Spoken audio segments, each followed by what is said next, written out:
In the map room at the White House with the 44th President of the United States, President Obama. It's great to be with you. How you doing? I'm doing great, Matt. Thank you. So you've been president 12 days. So let me ask the question that's on everyone's mind right now. How's it going living with your mother-in-law? Fortunately, I love my mother-in-law. I'm just asking. I'm not trying to start trouble. She is actually, she defends me whenever I screw up. So Michelle, she's about to come down hard. My mother-in-law comes in, intercedes, so... Everything's copacetic. The longer she stays, the better off I'm going to be. I was driving over here, Mr. President. I was thinking about this enormous transition that you've been through, taking on the reins as Commander-in-Chief, Mrs. Obama becoming the First Lady. But you've got a daughter 10 and a daughter 7, and this is a huge game changer for them as well. How are they doing? You know, I said this, I think, in an earlier interview. People think I'm cool. Nobody's cooler than my two girls. They just seem to take whatever comes with happiness and steadiness, and they're loving school. They're making friends. In fact, they've got some friends from school over today, and they've already joined some clubs. And Sasha, I think maybe to endear myself to her, she decided she wanted to join a basketball team. So what more could I want? Are you getting to take part in some of the routines? I was thinking, you've been on the road basically for 2 years, although you got home a lot. Right. Now you're all under the same roof, basically for 12 days. Are you there for breakfast? Do you get to read them a story at night, tuck them in bed? How's it going? It's the best deal of this whole thing is it turns out I've got this nice home office. And at the end of the day, I can come home. Even if I've got more work to do, I can have dinner with them. I can help them with their homework. I can tuck them in. If I've got to go back to the office, I can, but I'm seeing them now more than any time in the last 2 years, and that's been great for the whole family. President Bush said in his last press conference here at the White House, he said he wasn't sure when it would happen for you, but there would be a moment, perhaps in the Oval Office, when you would stop and realize, I am the President of the United States. I'm curious, have you had that moment? There have been a couple of times, some wonderful, some sobering. Whenever you take that walk down the colonnade and you go to the Oval Office, I do think you get this sense of the history that you're now a part of. Some sobering moments, having to sign letters for troops who died and sending letters to their families, where you realize that every decision you make counts, and you don't have time to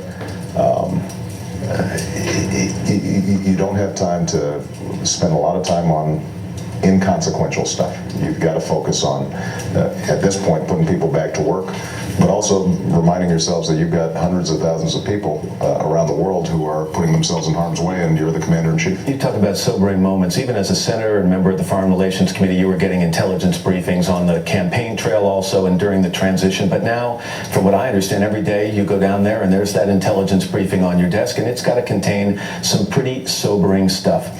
There are millions, tens of millions of people watching this broadcast right now, Mr. President. If they were to have access to the same information you have now on a daily basis, how much less sleep would we all be getting? Here's what I think is important for everybody to understand. We've got real threats, and we have to remain vigilant, but the quality of our armed forces has never been better. When you meet the people who are charged with keeping America safe, it gives you enormous confidence. They are on the case day in, day out with extraordinary professionalism. But there is no doubt that we have to make sure that we don't let up, because there are people who would be willing to do us harm. Let's talk about some of those men and women who are serving this country overseas in Afghanistan, other locations in Iraq. And I'm sure they're watching today. It's a big event for the armed services. And a lot of those people have a vested interest in one of your campaign promises to end this war and get them home as soon within 16 months or so as humanly possible. So when you look at them, can you say that a substantial number of them will be home in time for next Super Bowl Sunday?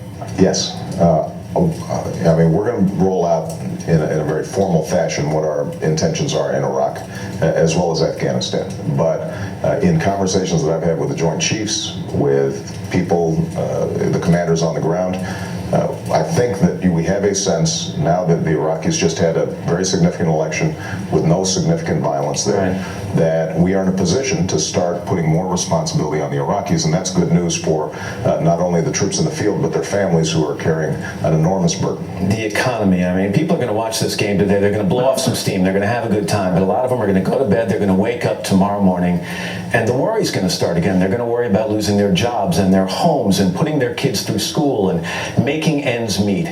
How much worse is the economy going to get, Mr. President, before it gets better? Well, I think we're going to be in for a tough several months.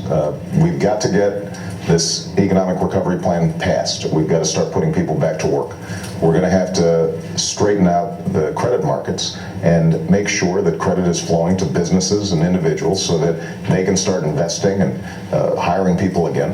And as soon as Congress moves forward on the recovery plan, we are going to be also releasing our plan for the financial sector and regulating the financial sector. I have confidence we're going to be able to get the economy back on track, but it's going to take a number of months before we stop falling, and then a little bit longer for us to get back on track. And when it comes to the stimulus plan, the House passed its version last week, but without one Republican vote. That disappointed a lot of people. The Senate takes up their version of the measure starting tomorrow. How important is gaining some more Republican support for that? How big a test of your leadership at this early stage of your presidency? Well, look, the important thing is getting the thing passed. And I've done extraordinary outreach, I think, to Republicans because they have some good ideas, and I want to make sure that those ideas are incorporated. I am confident that by the time we actually have the final package on the floor, that we are going to see substantial support, and people are going to say this is a serious effort. It has no earmarks.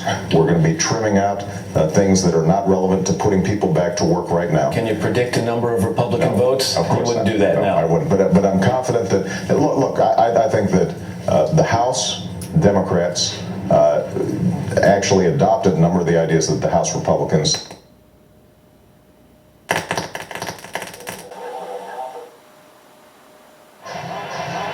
Did you lose it?